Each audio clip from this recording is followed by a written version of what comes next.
Hey everyone, this is Kristen with Living Able. Today I'm going to show you how to fix a grabber where the string has come out.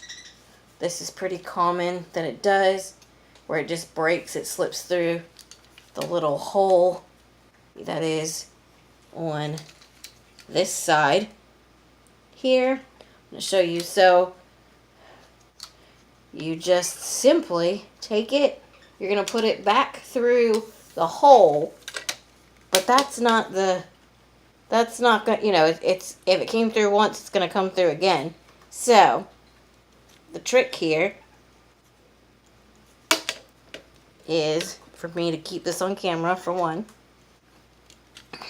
Alright, so I'm going to get it right like this. This is how it would be if it were like put together right in here. And then I'm going to take, hold on, I'm trying to undo it.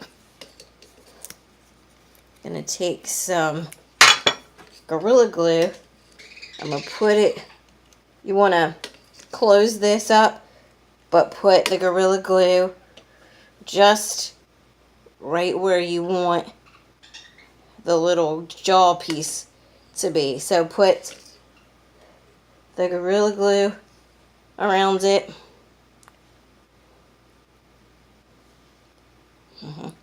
Alright, and what I do is I simply take a rubber band or anything that is going to keep the claw closed for a little bit.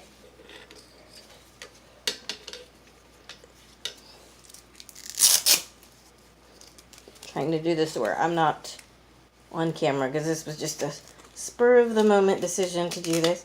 You can use a rubber band, but I can't find the one that I was using earlier. And you just want to have you want to close the claw. Close the claw up. And so what you're going to do, what's going to happen is the claw is going to stay closed like this. I'm actually going to put, since that slipped up, I'm going to put some more Gorilla Glue right here, because this is where I want it to end. And what's going to happen is, once that dries like that, you're going to have a finished product that I just did of one like this. You'll see the little piece and it will be done, and then it shouldn't come apart again. If it does, it'll actually break probably, and then you'll have to like restring it or whatever. But anyways, so that's a quick way to fix a grabber. Have a great day.